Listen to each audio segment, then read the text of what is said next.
Hello, disc golf fans, and welcome to round 2 front 9 coverage of the men's chase card at the 2019 Waco Annual Charity Open, presented by Dynamic Discs. Got Big Yuli or Big Julie, I don't know. People seem to be torn on which we should be called, but commentary here, Jeremy Koling, and look at that guy, Paul Ulibarri. Yeah, he seems kind of mad today. Yeah, he does. 100% scramble rate, 89% inside the circle. Got Emerson Keith, Texas local, 5'1", can throw 780 feet. Very impressive player. Oh, no way. Yes. JQ model, James Conrad. That's the greatest thing I've ever seen. And Paul that's just scary. And Paul McBeth. Yeah, you couldn't even get words out. It was He's intimidating. Look at him. We got the chase card coverage here on another windy day. Winds are blowing 15 to 25 mile an hour gusts, northeast again, so we're going to have a big tailwind on hole 1. Hole 1 is a par 3, 291 feet with out of bounds left on the sidewalk and the right with the wall. You're going to see a lot of people play just straight spike hyzer with this tailwind. Charity Open presented by Dynamic Discs. First, on the tee pad, representing Discraft, Paul Ulibarri! Oh. I love the announcer here. It kind of gets you hyped up, right? I'm hyped. Oh, yeah. Here and there.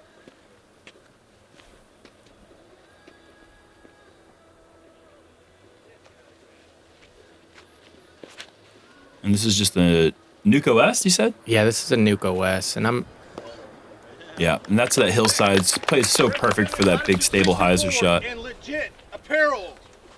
Soon to be a daddy, Emerson Keith! And congrats to Emerson Keith. They have a daughter on the way. Mm-hmm.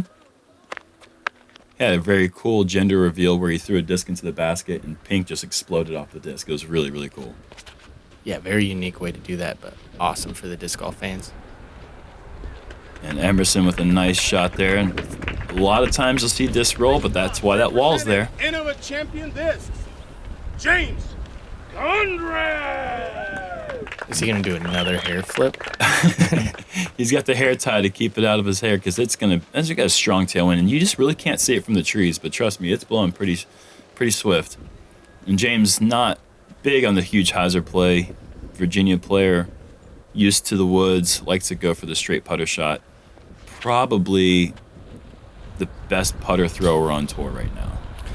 Really, really the best putter thrower that I may have ever seen. Yeah, we were talking about that last week and trying to think of the top 5. Discs, Paul McBeth! McBeth is going to go with that hyzer shot as well, I think.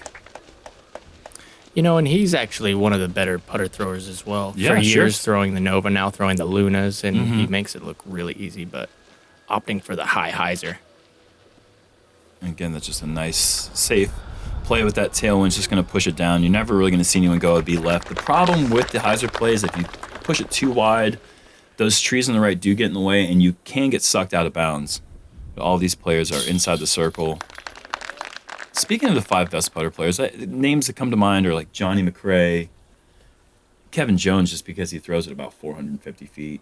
Yeah, very, very good putter thrower. Will Schustrick for a lot of years was a great putter thrower. I can't think of anyone who leans on it as often as James Conrad, though. He really throws it for almost all of his approach shots up to 350 feet, it seems like. Yeah.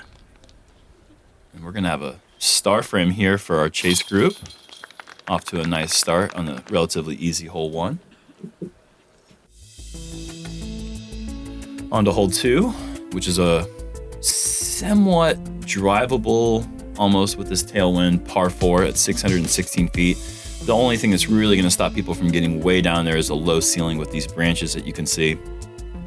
Only real problem would be an early tree kick, or maybe something that just skipped way left out of bounds on that sidewalk.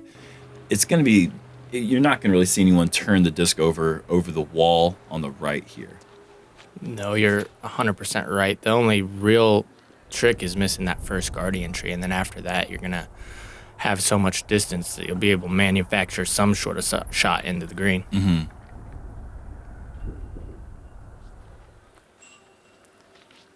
I mean, I even turned that over a little bit too much, and it was just fine. Right. Must have been a pretty understable disc.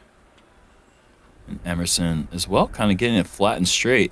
Emerson, I was obviously just clowning when I said he's 5'1". He's one of the shorter players, but he just punishes the disc, like just 550, 600 feet, no problem for him. He definitely throws further than I do. Yeah. For sure. And, I can throw about 450 probably on a good shot. And James also another player who just crushes the nice shot and good skip off that pretty thick grass.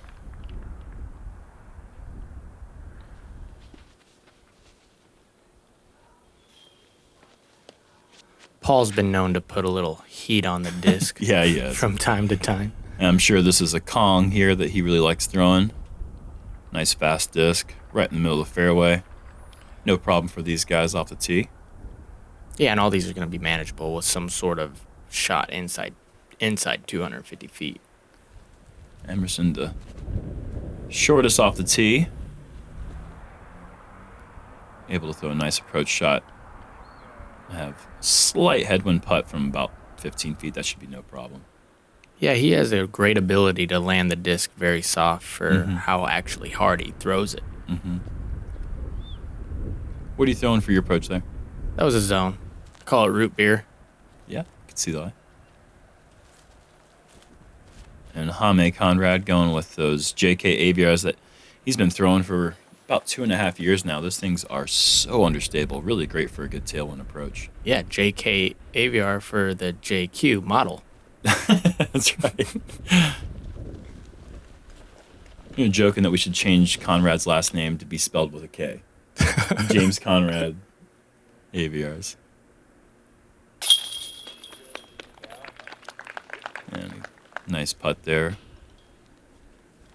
And Emerson has really come on the scene quick in the last couple of years, relatively unheard of until he had that year where he played 71 to 73 tournaments in one season. So he was really made a name for himself that year, and then with that play has been able to elevate himself into the elite players really on tour. There's still only 52 weeks in a year, correct? Yeah, it hasn't changed in the last. Why do I not know how many weeks there are in a year? I think there's 52 weeks in a year, and he played 72 tournaments. 72 or 3 or 1 something. It was in the 70s. I know that for a fact. Well, I'm not a math magician, but I'm pretty sure it's more than one a weekend. That's pretty impressive. On the hole 3, we got star frames for the car. First 2 holes, par 3, 294 feet. Several different options off the tee, as you can see. You just have to kind of pick one and commit. And then when you get up here, you got the elevated basket to contend with. Another relatively easy par 3 that you want to pick up here on the front nine. Yeah, and like you said, a lot of options. A lot of people are going to go left with the sidearm. You can go down the middle, as I'm doing right here, with kind of a stable disc. So we had this tailwind, and I was able to push. Oh, wow. Just narrowly missing those Guardians at Circle's Edge. That's going to be a park job. Yeah, but I was able to throw it pretty soft because of the tailwind. Right. And let the wind kind of coasted up there. And I actually thought I went around that tree, not between them. Yeah, so that look was at that. A little love. Hey, take what you can get, man. That's a great shot. Rewarded with the FollowFlight. With the Raptor. Ooh, the new Raptor.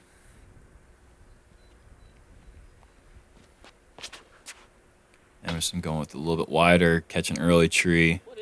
He actually hit a fence stake that's in the tree. What? Yeah, there's a fence stake in the tree.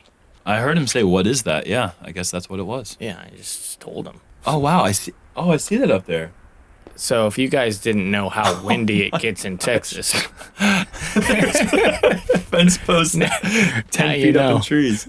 Wow, I just saw it there on James' shot. That's an unfortunate break there.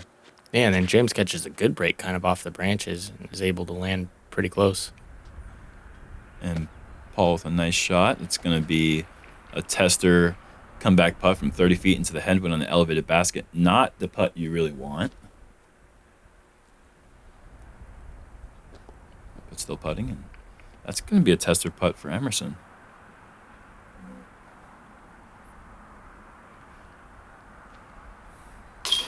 Oh, wow.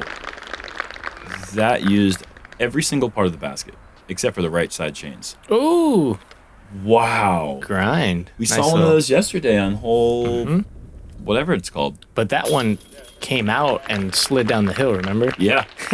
That was, that's crazy. We've seen 2 of those in 2 days now. Emerson with a great par save. The last thing you can afford to do is take a bogey on one of these early holes. These are pretty easy starting holes. And James, a little, kind of a... Yeah, he even said I almost fell. Yeah, it was kind of a hiccup stance. I don't know what that was, but a little off balance, but still able to pick up the birdie. And a little slam dunk. Nothing better than that. On to hole 4, second hardest hole in the course, averaging 4.25, which is just so crazy for a hole that's only 441 feet. But you can see it's treacherous. You get off the fairway here, and there's just really no amount of creativity that can get you back in the fairway. You just have to pitch out. So it's going to require a putter, hyzer shot around the corner, maybe a mid-range. Something stable, though. Maybe, yeah, we got a Raptor here, huh? Yeah, I really try to get left. I feel like if I get left and I pull that, I actually was trying to go inside that tree and I get stuck in that little pocket, that little bunker that if you pull it at all, that's where you go. But I'm trying to get left, and even if I get in the woods, I can rely on my sidearm to kind of open up that fairway. James is going way too tight, and early left is a no-no. Did you hear that though? It hit 16 trees. It was like straight left. And this is looking picture perfect. Yeah, you really can't hug it any tighter. I haven't seen a backhand drive better than that. I don't think that's in the ideal spot.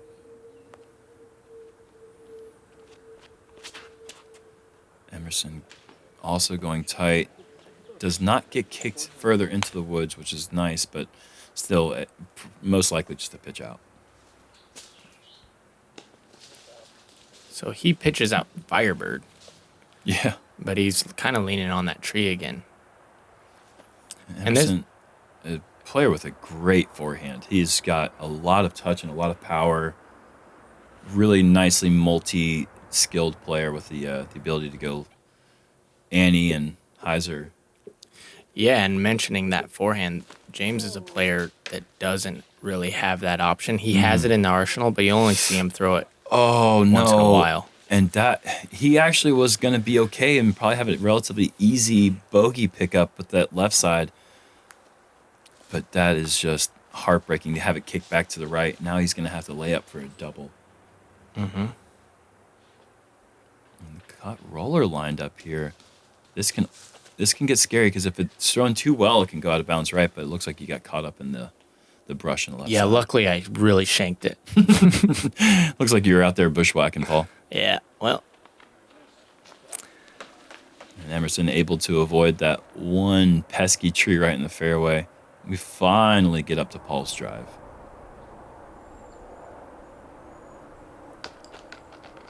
Yep. Mm-hmm. That'll do.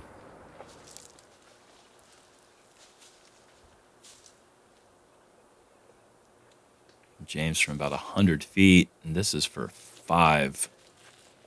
And yeah, he's running it. It's crazy how fast it can happen, too. Mm-hmm. Yeah, I mean, that's why this whole average is such a high scoring average. It's just in a blink of an eye, you're playing Plinko Army Golf, left, right, and then 6. Oh. Out of the way, Paul McBeth. Get out of here, buddy. Emerson with a really, really nice par save after that really early tree. We're going to have a par, double bogey, and a birdie.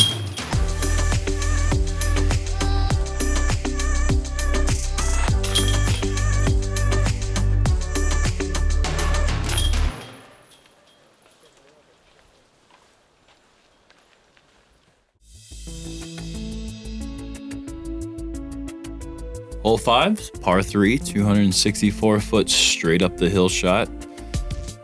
Nothing tricky here, just keep it down the middle, maybe ride up this hillside here with a little Annie skip, get yourself inside the circle and get rewarded with a birdie putt. Yeah, and if you're off at all, though, the rough on this hole is so treacherous. Yeah, you can say that for about 9 or 10 holes on this course. It's just down the middle. And look at this late flip from Paul. And that's exactly where you want to throw. You want to just barely miss that tree on the right side from the tee angle. And this is a pretty understable fairway driver, I'm guessing. Yes. What are you throwing here? Is that Mantis? Yeah, flippy Mantis. And I went a little bit right down that hill, but might have a look. Mm-hmm.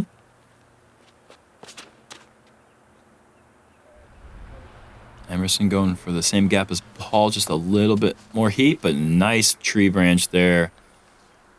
Caught the little vine, keeping him inside 20 feet.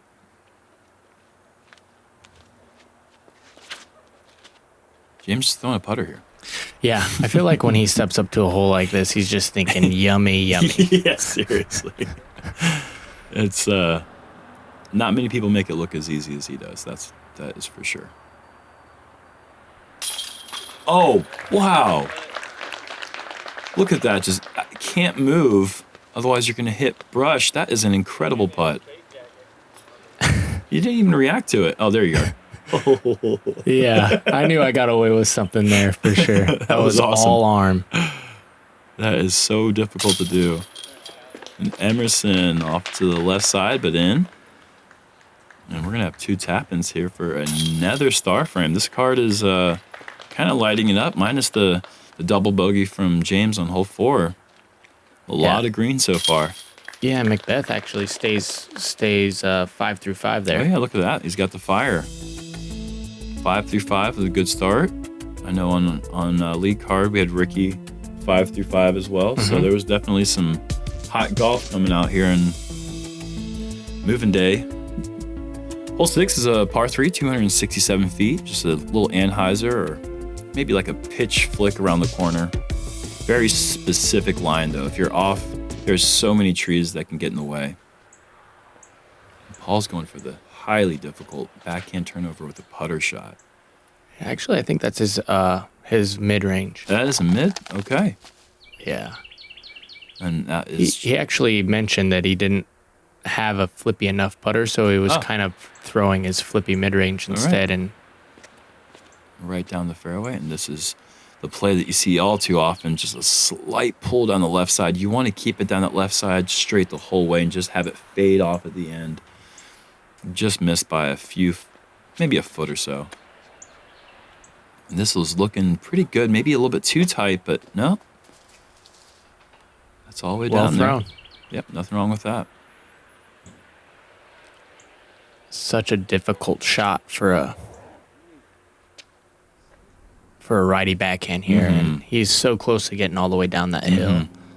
Just needed about 6 or 7 inches more lift on that, and he would have been down there inside the circle. I'm just conceding there, the par. James from about 45 feet or so. Oh, wow. And he's so dialed in with those putts right now that you can see him shaking his head like he was really expecting to make that. Yeah, I was expecting to see that go in as well. Kind of a tough straddle putt for Paul. Again, just over the rim, left side and in. That's 6 down through 6.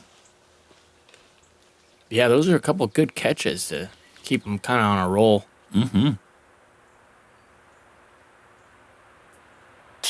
And you can see that even him being in the circle as much as he was, like, you have to work for these putts. Yeah. Like, Paul basically parked it, but had to do kind of a tough straddle, and Emerson... Making a putt that I couldn't ever make. Yeah. It just would be, my face would be in the tree. So yeah, you would have looked like me on the last hole. We got 2 birdies and 2 pars on hole 6. On to hole 7, actually in a really short par 4. But a very difficult tee shot. You really have to make sure that you miss that one tree in the way and just get out into the open field. If you have the distance, the forehand flex line can get you into eagle range. But you're most likely going to see most players just throwing some sort of fairway or mid-range shot out into the fairway. Yeah, good call on that. That's exactly what Paul does here. Throws mid-range. Looks like a buzz. Yeah. It's out in the open. That's almost jump puttable from that distance there. And Emerson, a player who has a distance, that is one of the problems with this hole. If you get any sort of nose up, that ceiling is pretty low right there at the edge of the gap. You see Emerson getting the kick off to the right. And once you get kicked off to the right, it's almost, what you were saying yesterday, you're drawing dead? Yeah. Are you calling drawing dead on Emerson right now? You've seen it, so it's not fair. Yes. But he's calling it. Okay. He's probably just judging by what it looks like every day. Okay. Yeah, for everyday player is drawing dead. And James out there with his MD4, that's going to be right side of the fairway, but out in the open. He actually went into the other fairway. Wow. And he throws an incredible upshot. Oh, wow. And that is going to be down at the bottom of the hill, maybe within 45, 50 feet uphill. Mm-hmm. James, the smooth JK AVR putter approach, 10 feet. Well done. And are you in jail here? Yeah. Yeah. But I actually had it out. Yeah. But with those high limbs. I was in a similar place, and when you get up there, there's just so many things you can't see. You just kind of throw it and hope. Yeah, and Paul is jump putting. And that is going to be a 7 through 7 start, almost close enough to make that 8 through 7. Gives it a nice bid. Mm-hmm.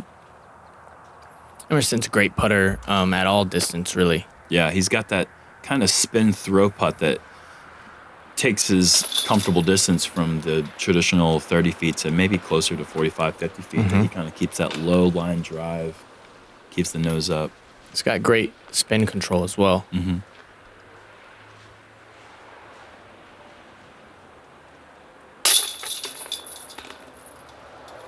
And for your par,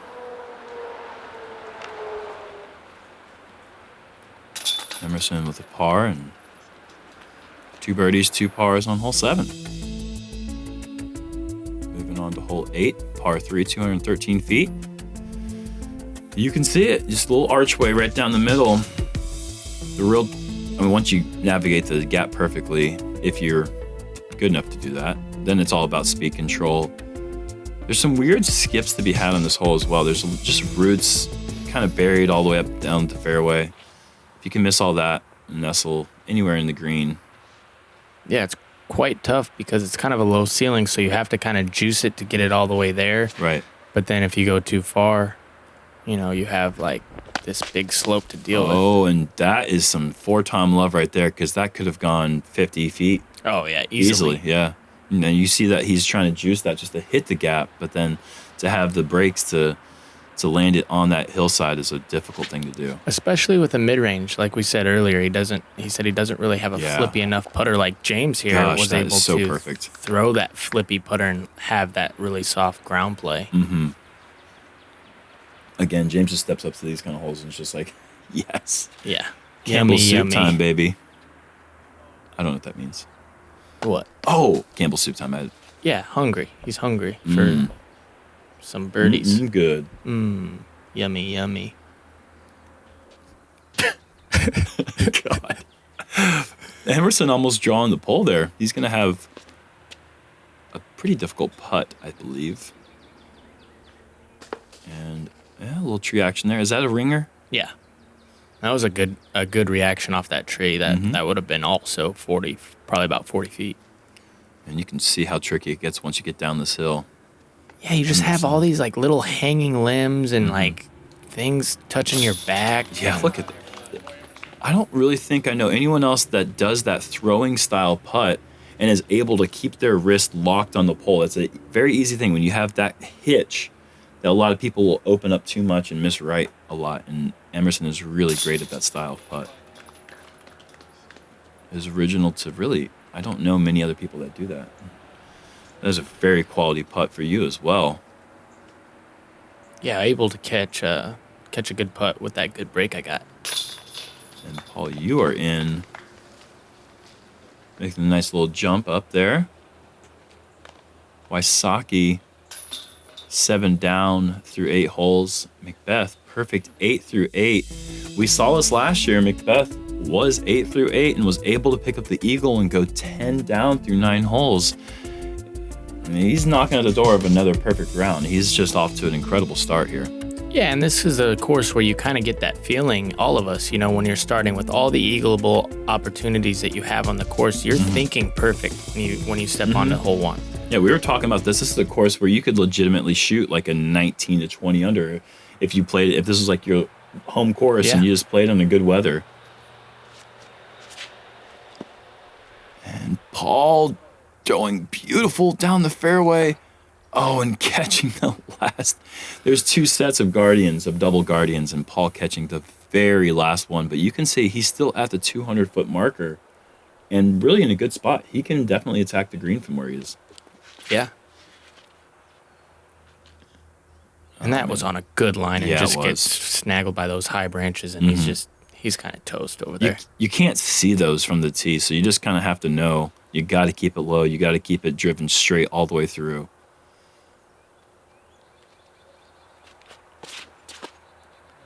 Emerson just pulling over on that. I believe that's his own signature Emerson Keith Explorer. Very nice shot. I like how he explodes through the shot. And this is one of those rare situations where I saw James throw his shot and I wanted to not look at this reaction. Wow. I didn't want to go high. Yeah. And I get the craziest reaction. That was going to be fairly good, I felt like. Yeah, if it just had taken a straight skip, you would have been in a really great spot. James having to go with the flick roller to about 220 feet or so from the pin. You should be able to see a gap to the green. And from up on that hillside, that's really all you can do is just kind of play down to the corner. Kind of surprised to not see Paul going with a forehand there. And that was a bad angle, but if he misses that tree, he's golden all the way to the pin. And that was honestly probably his best thrown shot of the round from where I was sitting. And he's going to have to now earn an up and down for even a birdie. James is going to be inside the circle from about 30 feet for his birdie. And Emerson finally gets at his drive and doesn't really have much of a look. But a very nicely thrown shot. That'll probably leave him inside 45 feet for the eagle. Yeah, and he displays another really good spin control and angle control on the ground there. You're flicking a focus? Yeah. Oh, nice control there.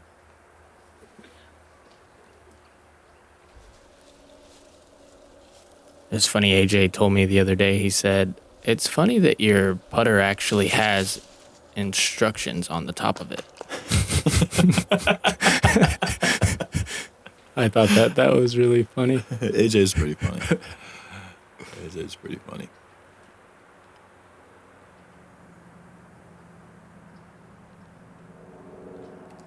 Oh, and Emerson just off to the left side for the eagle. But we do have 4 players up here putting for their birdies. James just off the band high.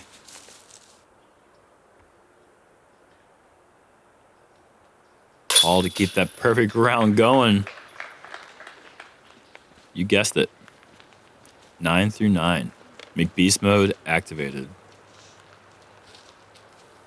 Make sure you are subscribed to JomezPro to get notifications every time Jomez comes out with new content. I want to say thank you so much for subscribing and getting to be the first YouTube disc golf channel with 100,000 subscribers. There's going to be an awesome party in Waco, Texas tonight. If you're in town, you got to come out there. There's going to be live performances from AJ Risley doing some stand-up. BigSexy, Nate Sexton is flying into town. It's going to be a really fun time. But thank you so much for joining us on the front 9. We know you're going to come back to see McBeth if he can finish out that perfect round. Also, some great scores coming from Chase Card. We'll see you in the back 9.